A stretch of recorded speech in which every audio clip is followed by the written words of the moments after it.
I always thought loyalty was a two-way street. That's what kept me going through the sleepless nights, the endless revisions, and the constant hum of construction outside Beatrice Langston's estate. I was 34, an architect with a fire in my gut, and for the last 10 years, I'd poured every ounce of myself into her world. Beatrice wasn't just my mentor. She was my compass, the legend who'd shaped me into the woman I'd become. That night, as I stood in her cluttered study, I had no idea I was about to lose my footing. It started innocently enough. I'd spent the day at the community center site, barking orders at contractors who couldn't seem to grasp the precision my blueprints demanded. The project was Beatrice's swan song, a sprawling, futuristic hub meant to immortalize her name. I'd funded half of it myself, dipping into savings I'd scraped together from smaller gigs. She'd called it our legacy once, and I'd believed her. That evening, she'd hosted a handful of architects in her dining room, all gray-haired men who nodded at her every word. I'd hovered at the edges, refilling their drinks, until she pulled me forward. "Elena's the daughter I never had," she'd said, her voice raspy but warm, her hand frail on my arm. The room had murmured approval, and I'd felt a glow I couldn't name, pride maybe, or something deeper. She'd hinted at her will before, vague promises about the firm, the estate, her legacy passing to me. I'd never pressed her. I didn't need to. I trusted her. Hours later, after they'd gone, I slipped into her study to dig up some old sketches she'd asked for. The room was a mess, piles of papers, rolled blueprints, books stacked like leaning towers. I was elbow-deep in a drawer when my fingers brushed something odd, a false bottom. Curiosity tugged at me. I pried it open, expecting faded designs or forgotten notes. Instead, I found a letter, crisp and new, the ink still sharp. My name wasn't on it, but Beatrice's looping signature was unmistakable. I unfolded it, my pulse quickening. The words hit me like a slap. "To my nephew, Victor Langston, I leave my estate, my firm, and all assets, including the community center." I scanned it again, searching for my name, some mention of the decade I'd given her. Nothing. Not a single line. Victor, some kid she barely knew, a name she'd tossed out once or twice with a shrug, got it all. I stood there, frozen, the paper trembling in my hands. This wasn't a draft. It was dated last week. My mind raced back to that morning. I'd handed Beatrice the latest progress report, beaming as she'd traced my designs with a shaky finger. "You're brilliant, Elena," she'd said. Hours later, she'd thanked me again at dinner. And all that time, she'd known. She'd written me out. My chest tightened, a mix of confusion and something sharper. Betrayal, maybe, though I wasn't ready to name it yet. I should have walked away right then, stuffed the letter back, and pretended I'd never seen it. But I couldn't. I needed to hear it from her. I marched down the hall, the estate's silence pressing in, the letter crumpled in my fist. Beatrice was in her armchair by the fireplace, a glass of wine in her hand, looking smaller than I'd ever seen her. For a second, I almost softened. Then I remembered the ink. "Beatrice," I said, my voice steady despite the storm inside me. "What is this?" She glanced up, her eyes narrowing as she saw the paper. She didn't flinch. "Where did you get that?" "Your study. Hidden like a secret you didn't want me to find." I held it out, daring her to deny it. "Why isn't my name here? After everything, 10 years, the center, all of it, why?" She set her glass down, slow and deliberate. "It's my will, Elena. My choice." "Your choice?" My voice cracked. "You've called me family. You've let me believe." "Believe what?" She cut in, her tone suddenly hard. "That you'd get a reward for your work? This isn't about you." I stared at her, the woman I'd idolized, and felt the ground shift. "I've given you everything," I said. "My time, my money, my career. And you're handing it all to Victor? He doesn't even know you."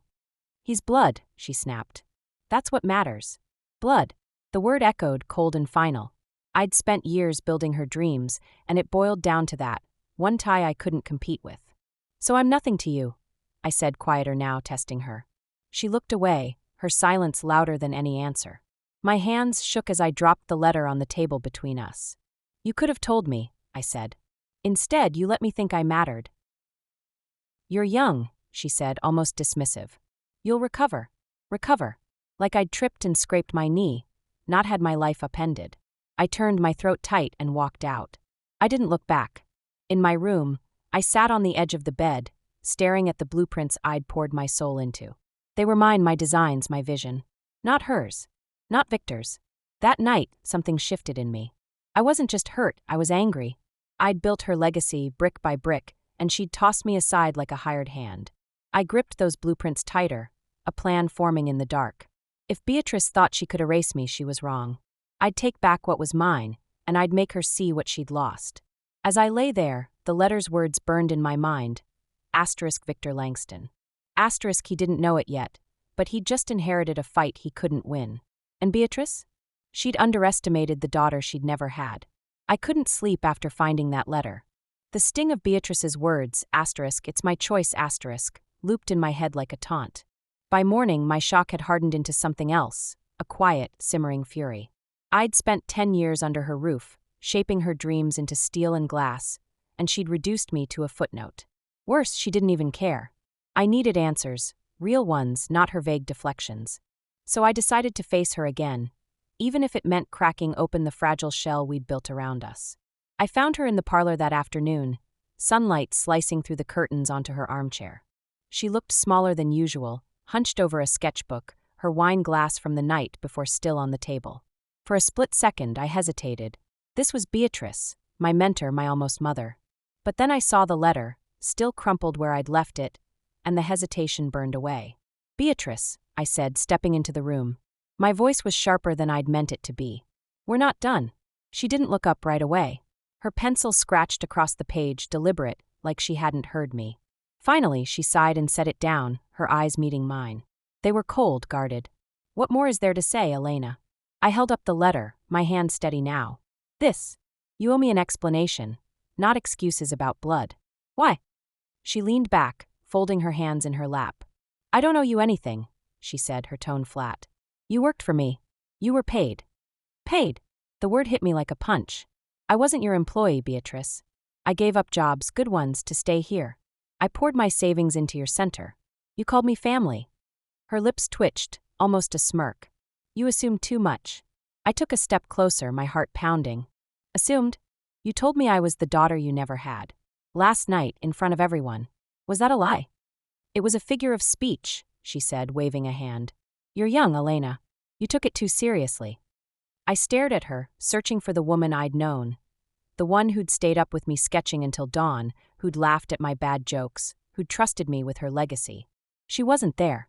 This Beatrice was a stranger, her face a mask of indifference. 10 years, I said, my voice low. I gave you 10 years and you're handing it all to Victor? He's never even stepped foot in your firm. He's my nephew, she snapped, her calm cracking. My brother's son. That means something. More than me. I pressed. More than everything I've done? She looked away, her jaw tight. You're not entitled to my life, Elena. You've been good to me, yes. But this is my decision. Good to you. I laughed, bitter and sharp. I built your dream. Those blueprints for the center, they're mine. My designs, my ideas. You'd be nothing without me. Her eyes flashed and she straightened, her voice cutting through the room. You're selfish. I should have seen it sooner. All this time, you were waiting for a payout. Selfish.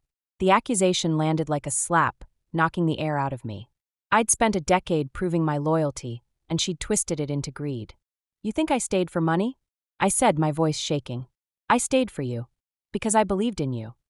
Then you were naive, she said, her words final, like a door slamming shut. I stood there, the silence swallowing me whole. My chest ached, not just from anger, but from the realization that she'd never seen me the way I'd seen her. I'd been a tool, a means to an end.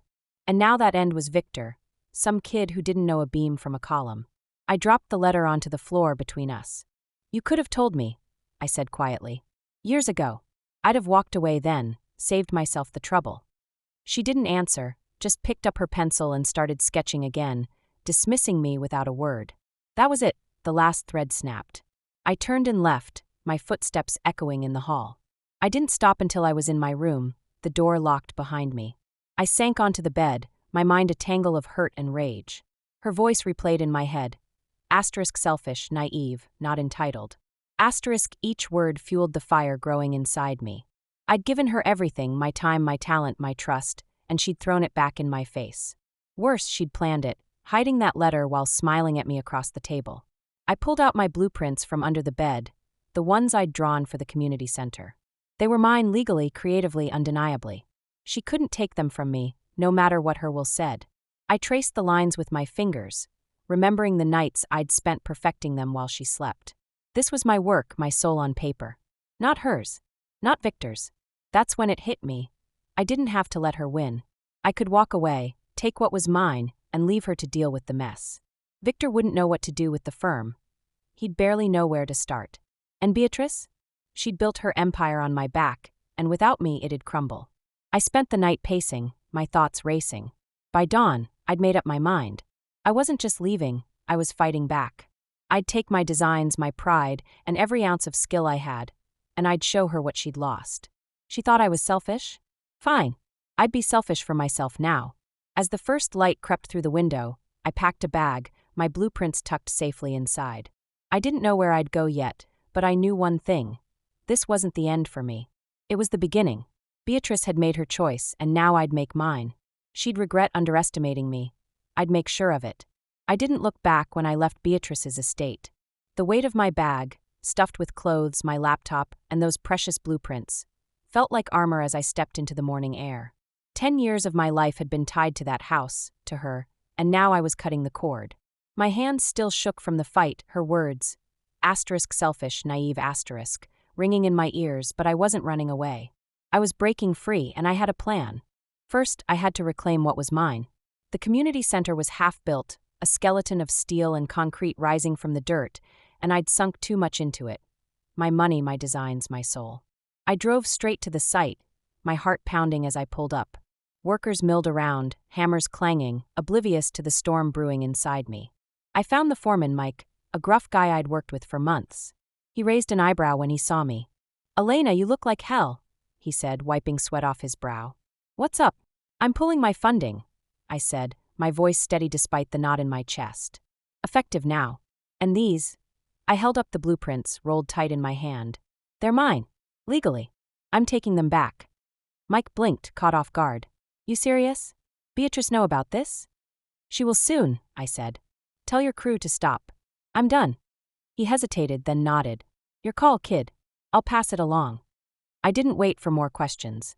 I got back in my car and called my lawyer, a no-nonsense woman named Tara I'd met through a past project. She picked up on the second ring. "Elena, what's the emergency?" "I need you to confirm something," I said, gripping the wheel. "The community center designs, they're my intellectual property, right? Beatrice can't use them without me?" "Unless you sign them over, they're yours," Tara said. "I'll double-check the contracts, but you're good. What's going on?" "I'm out," I said. "She screwed me over. I'll explain later. Just make sure she can't touch my work." "On it," she said, and I hung up, a flicker of relief cutting through the chaos. Those blueprints were my lifeline now, and I wasn't letting Beatrice or her nephew anywhere near them. By noon, I'd rented a cramped apartment across town. A temporary fix with peeling paint and a noisy neighbor, but it was mine. I dumped my bag on the floor and spread the blueprints across the table, staring at the lines I'd drawn. This wasn't just a building, it was proof of what I could do. Beatrice thought she could erase me, but I'd show her she was wrong. The news hit fast. My phone buzzed with texts from colleagues, "Heard you walked out. What happened?" And then a call from an old friend, Sam, who worked at the firm. "Elena, it's a mess here," he said, his voice low. "Victor showed up. Beatrice's nephew. Guy's a disaster, strutting around like he owns the place, but he doesn't know a damn thing." I smirked, leaning back in my chair. "Let me guess, he's already pissed someone off." "Clients are bailing," Sam said. "He tried to pitch your center plans without you, and it was a train wreck. Beatrice is livid, but she's not saying much." "Good," I said. "Let it burn." I hung up, my mind racing. Victor was in over his head, and Beatrice was too stubborn to admit she'd made a mistake. That was their problem now, not mine.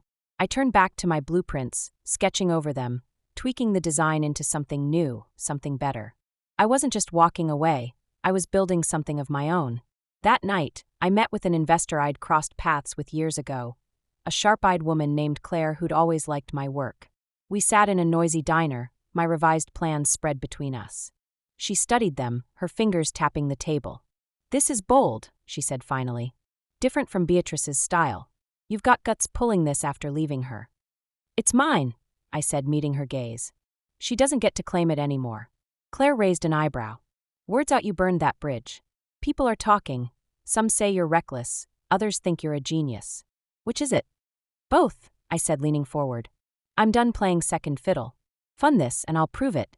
She didn't answer right away, just kept staring at the plans. My stomach twisted, everything hinged on this. If she said no, I'd be starting from scratch with nothing but spite to keep me going. Finally, she nodded. I'm in. Small stake to start. Let's see what you've got. I exhaled, a grin breaking through. You won't regret it. Back at the apartment, I couldn't sit still. Claire's backing was a lifeline, but it was just the beginning. I stayed up late, sketching, planning, fueled by a mix of adrenaline and anger. Beatrice had underestimated me, and Victor was already floundering. I pictured him fumbling through meetings, clients walking out, the firm's reputation cracking. It wasn't enough. I wanted them to feel the weight of what they'd lost. The next morning, my phone lit up with a text from Sam. Asterisk, Victor just fired half the design team. Firm's a ghost town. Asterisk, I laughed out loud, a sharp, bitter sound. Beatrice's empire was unraveling, and I hadn't even started yet. I grabbed my blueprints and headed out, my steps lighter than they'd been in days. This wasn't just about revenge, it was about me, what I could build, what I could become. I'd broken from Beatrice, from the life I'd known, and it hurt like hell. But as I walked into the city, my plans tucked under my arm, I felt something new, power. I wasn't her shadow anymore. I was Elena Kane, and I was just getting started. I'd never felt so alive as I did in those weeks after leaving Beatrice. Every day was a battle, but it was mine to fight. My new project, a sleek, daring tower I'd reworked from the community center plans, started taking shape, and with Claire's backing, I had enough to hire a small crew and break ground.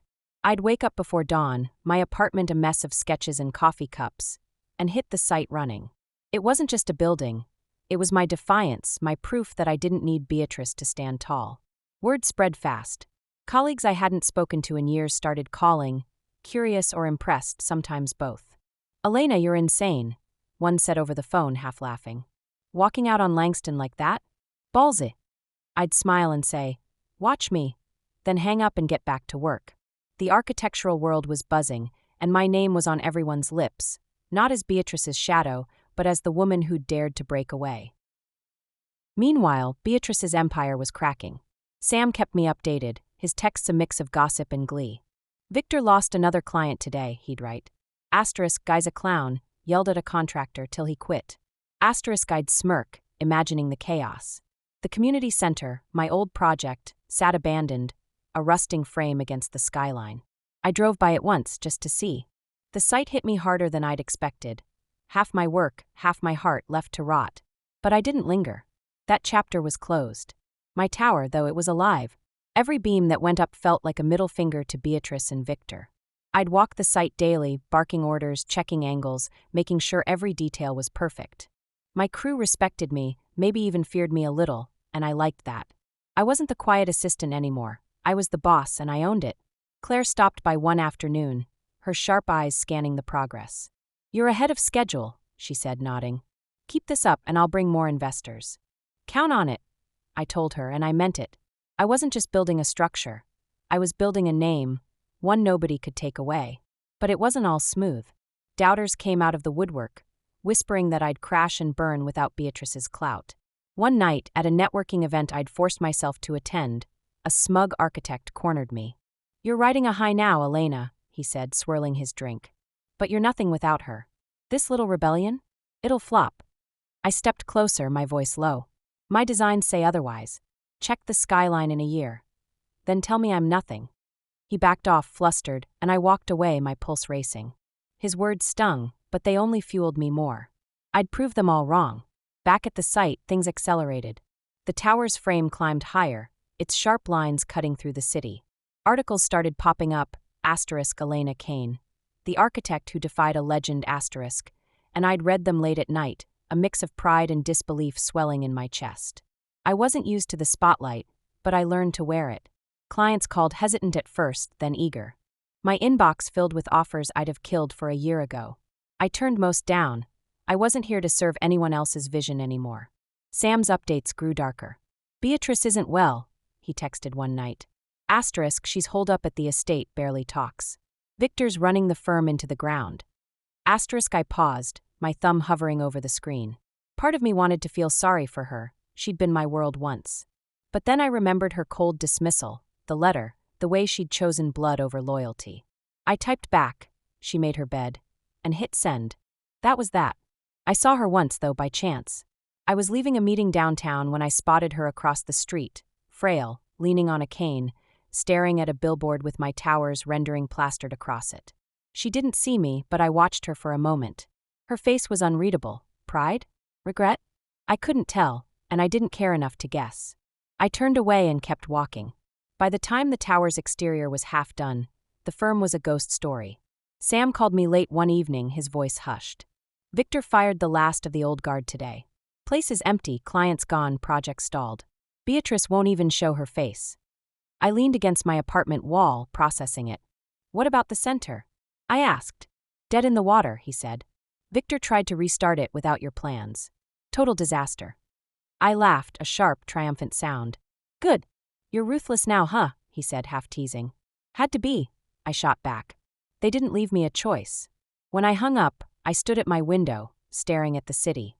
My tower gleamed in the distance, a beacon of everything I'd fought for. Beatrice's center was a shadow, a relic of her mistake. I'd risen while they fell, and it felt good, damn good. But it wasn't enough. I wanted her to see it up close, to know what she'd thrown away. The next day, I pushed harder. I met with Claire and 2 new investors pitching bigger plans, expansions, partnerships, a legacy of my own. They signed on, and I walked out with a deal that tripled my budget. My crew cheered when I told them, and I grinned, the weight of the last months lifting just a little. I was winning, and it wasn't luck, it was me.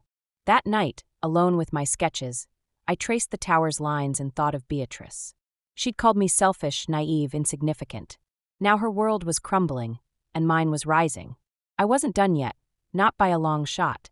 The tower's completion loomed, and when it was finished, I'd make sure she couldn't look away. The day my tower opened, I felt like I'd climbed a mountain and planted my flag at the top.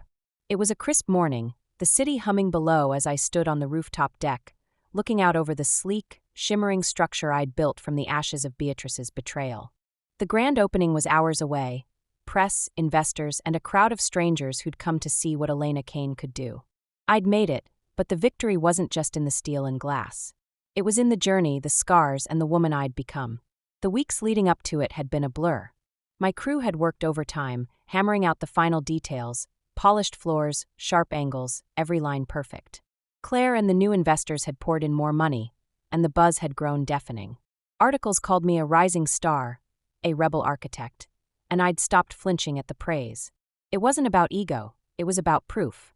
I'd taken my blueprints, my pain, and turned them into something undeniable. Beatrice's world, meanwhile, had faded to a whisper.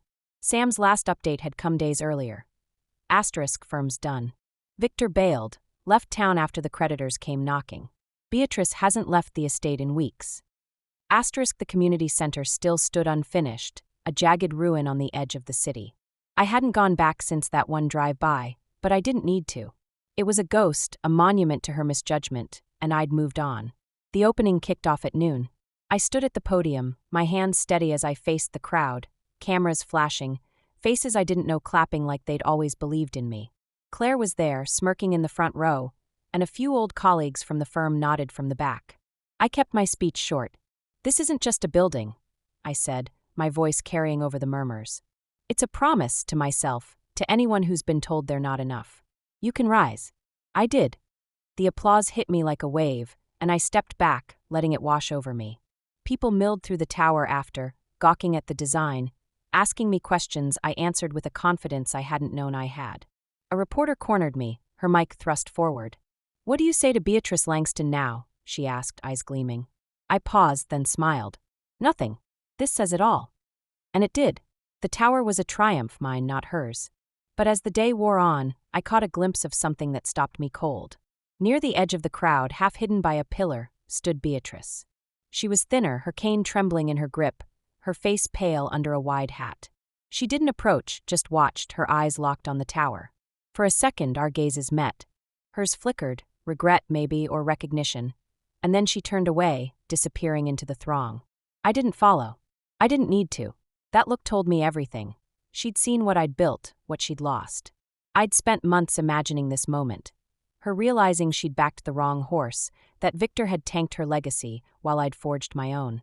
Now that it was here, I didn't feel the glee I'd expected. Just a quiet, steady calm. I'd won, and that was enough. Later, after the guests had gone, I walked the tower alone. The lights were dim, the silence heavy. I ran my hand along a wall, feeling the cool surface I'd designed.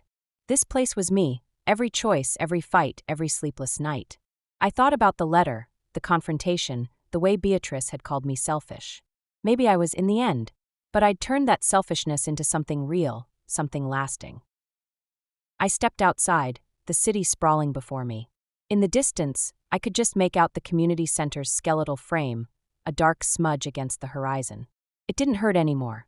It was a relic, a shadow of a life I'd left behind. Beatrice had chosen blood over loyalty, and I'd chosen myself over her. She'd faded, I'd risen. That was the story, plain and simple. Back at my apartment, I sat with a glass of wine, my blueprints spread out one last time. They'd carried me here, and now they were done. I'd start something new tomorrow, another project, another challenge. But for tonight, I let myself rest. I'd built my legacy, and no one could take it away. Beatrice's face flashed in my mind. Those eyes at the opening, the weight of her silence. She'd seen the truth. I wasn't her daughter, her shadow, or her pawn. I was Elena Kane, and I'd outgrown her. The tower stood as proof, a beacon for anyone who'd ever been cast aside. I'd turned betrayal into strength, and that was my real victory. As I set the glass down, I smiled. The fight was over, and I'd come out on top. The city was mine now, and I was just getting started. Hey, if you loved Elena's journey from betrayal to triumph, hit that like button and subscribe for more stories of grit and glory. Drop a comment. What would you have done in her shoes? Let's keep the conversation going.